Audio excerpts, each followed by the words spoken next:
जिंदगी नाम की मैगजीन निकल आती है। देखिए, मैं साहित्य मर रहा था, साहित्यिक मैगजीन्स कोई उठाते नहीं थे, तो जिंदगी मेरा बहुत पुराना मतलब इरादा था कि मैं एक ऐसी मैगजीन निकालूं। होता क्या था कि धर्मयुग के जाने के बाद में धर्मयुग, साप्ताहिक हिंदुस्तान, आपको एक जिन लोगों, आप तो जर्नलिस्ट रहे हैं इसलिए आप बेहतर समझ सकते हैं कि एक काल था जबकि अखबार सिर्फ 8 पेज के हुआ करते थे और ब्लैक एंड व्हाइट हुआ करते थे।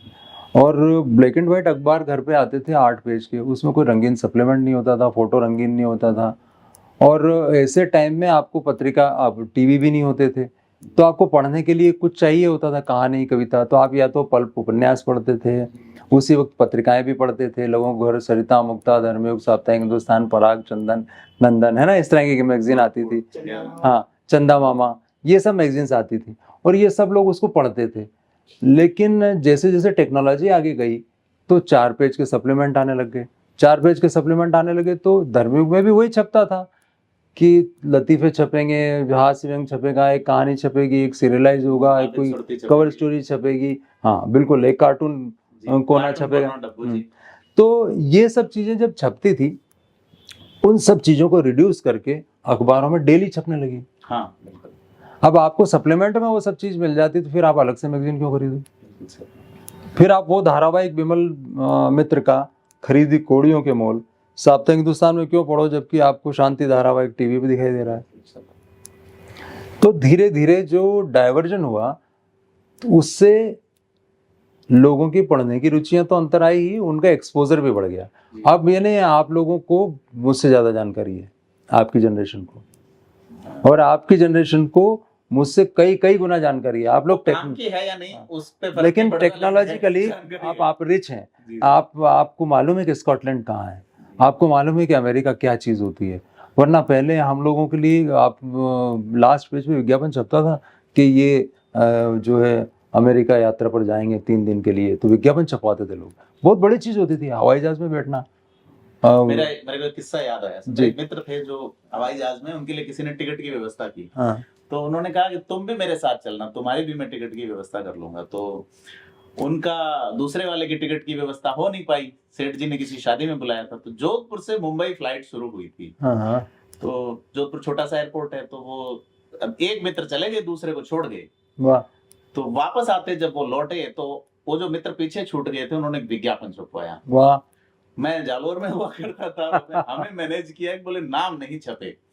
तो उन्होंने लिखा, मित्र का नाम नहीं लूंगा, बोले हमारे प्रिय मित्र फलाजे को जीवन में प्रथम बार हवाई यात्रा कर बॉम्बे जाने और सुरक्षित बस द्वारा वापस लौटने हार्दिक बधाई, हार्दिक बधाई। क्या मित्रगण, तो आप समझ सकते हैं कि कितनी बड़ी चीज हुआ करती है। तो जब ये परिस्थितियां थी, उसके बाद दौर आया कि फिल्में भी बदली, जमाना बदला, लोगों के पास परसेप्शन बदला, प्रोडक्ट कहने लगे अखबार को, बहुत खूबसूरत अखबार छपने लगे। मैं तब सोच रहा था कि जो मिडिल क्लास है, पढ़ने वाला मिडिल क्लास, अक्सर ये होता है कि अच्छी पत्रिकाएं तो अंग्रेजी में होती हैं, वो उनको ड्राइंग रूम में अपने टेबल पे, सेंटर टेबल पे रखता है, और गृह शोभा और इस तरह की मैगजीन पढ़ता है, और वो नीचे की साइड उनको दबा के रखता है। सामने वालों को लगे कि हाँ साहब ये तो बड़े एक क्लास किस्म का। तो मुझे लगा कि हिंदी की कोई ऐसी मैगजीन नहीं हो सकती है क्या जो कि इतनी क्लास हो कि वो सेंटर टेबल पर रखी जाए और लोग उसको आदर्श की तरह ये बता सकें कि इस मैगजीन को हम सब पढ़ सकते हैं।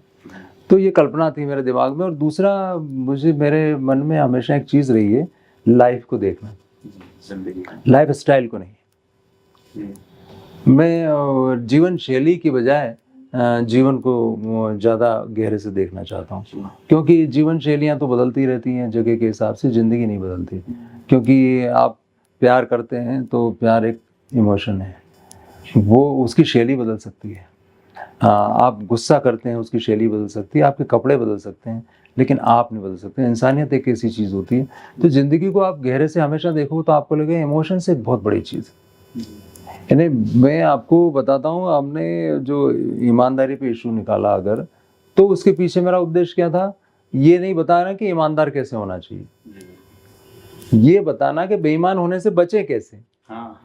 That is more important. आप और हम सब मिलके पूरी दुनिया में जाते हैं, यहाँ करप्शन है, वहाँ करप्शन है, ये है। हमको ज्ञान तो सभी लोग देते हैं, भैया सीधे रहा करो यार, चोरी मत किया करो, बेईमान मत बना करो। तो ऐसे तो मैं आपको आधा घंटा तक प्रवचन दे दूंगा, पर मेरे पास में समस्या क्या है, मैं बेईमान होने से बचूं कैसे? अगर कोई ये बताए तो मेरे लिए ज्यादा अच्छा होगा। उसी अंक में मैंने एक कविता पढ़ी थी संपत सरल की, छोटी अच्छा, सी। संपत की है। हाँ, लाख रुपए खाने वाला 10 रुपए में बिका। हाँ बोले परंपरा तो कायम रही। तो मुझे याद है आज भी वो लाइन भी। बिल्कुल ठीक है। तो ऐसे ही पैसों का पेड़ कैसे लगाएं, एक ऐसा था।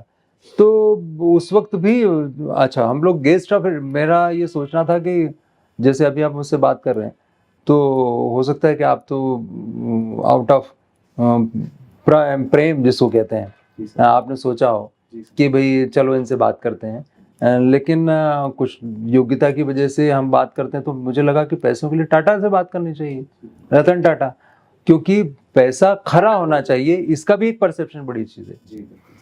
या लोग, हमने जब खाने का अंक निकाला तो सचिन तेंदुलकर को गेस्ट बनाया, खेल के लिए नहीं बनाया उनको। क्यों? क्योंकि उनके खुद के रेस्टोरेंट चलते हैं।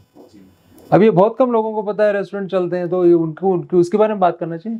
तो जीवन के ऐसे बहुत सारे पहलू हैं। मुझे आपने जोधपुर महाराजा जो पूर्व बिल्कुल बिल्कुल, और मुझे एक बहुत अच्छी चीज उन दोनों मिली कि जैसे बिरजू महाराज अब नहीं रहे, बिरजू महाराज जैसे लोगों के बारे में पता लगा कि वो सबसे अच्छे कार मैकेनिक थे।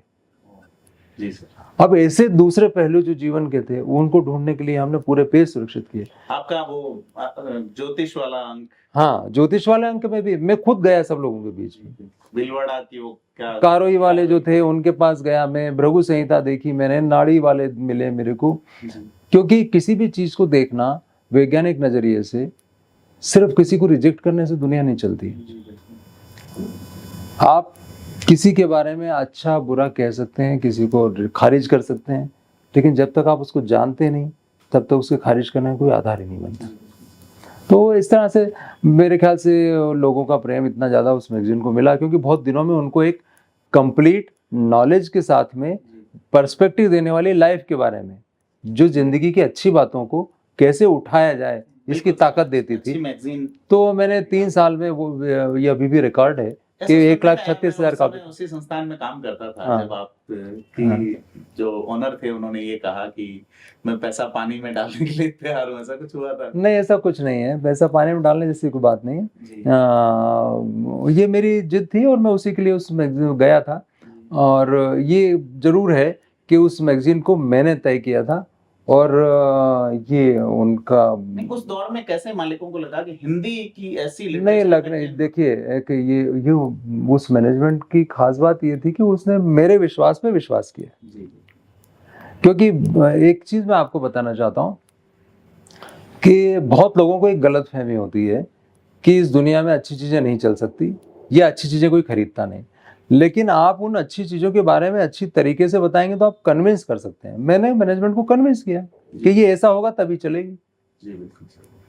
तो मेरा अपना रिस्क, मैं आपको एक बहुत छोटी सी बात बताता हूँ कि वो एकमात्र ऐसी मैगजीन थी उस वक्त, मतलब अभी सब जगह ऐसा होता नहीं, कि उसका आइडिया मेरा, उसका डिजाइन मेरा, उसके तरीके मेरे, उसका कागज क्या होगा ये मैंने तय किया, और उसका डिस्ट्रीब्यूशन कैसे होगा वो मैं तय कर रहा हूँ जी। यानी उसका पीर बावर्ची की भिष्टी खर सब में हूँ। मैं सिर्फ एडिटर ही नहीं हूँ, उसका फाउंडर एडिटर, वो सब कुछ हूँ। तो मैं जब पहली बार दिल्ली और डिस्ट्रीब्यूटर्स के बीच में मीटिंग में बैठा, वहाँ पे गया, जब मैगजीन का मैंने सैंपल प्रिंट किया और लोगों से मिलता था 1 महीने के लिए कि डिस्ट्रीब्यूशन देश भर में कैसे होगा इसके लिए। तो एक बड़े डिस्ट्रीब्यूटर हैं दिल्ली में, वो मेरे साथ में बैठे थे, कई डिस्ट्रीब्यूटर थे। वो मुझसे बोले आप सोच लीजिए कि आज से ये कितनी पुरानी बात होगी, यानी तब 40 साल के आसपास एज रही होगी मेरी। 2004 की बात है ना? 2004 में आपने शुरू की थी, है ना? हाँ। तो आप सोच लीजिए, है ना? तो वो मुझे मिले, बातचीत करते हुए मेरे से कहने लगे यशवंत जी, अच्छा आइडिया आप देखिए, वो आकार इतना चौड़ा है तो साहब इसको तो 3 मैगजीन इस जगह पे आ सकती है।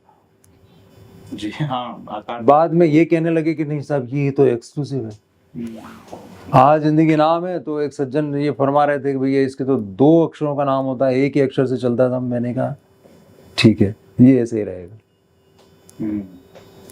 और आप देखिए तर्क कैसे होते हैं मार्केट के। सब देखिए, हिंदी का जो रीडर होता है वो तो बस में बैठ के पढ़ता है, और जो वहाँ पे बस स्टैंड से लेता है मैगजीन वो रहता है, तो सीट पे तो जगह होती नहीं है, वो ऐसे करके पढ़ेगा तो इतनी बड़ी मैगजीन को कैसे पढ़ेगा। मैंने कहा अखबार कैसे पढ़ता है फोल्ड करके।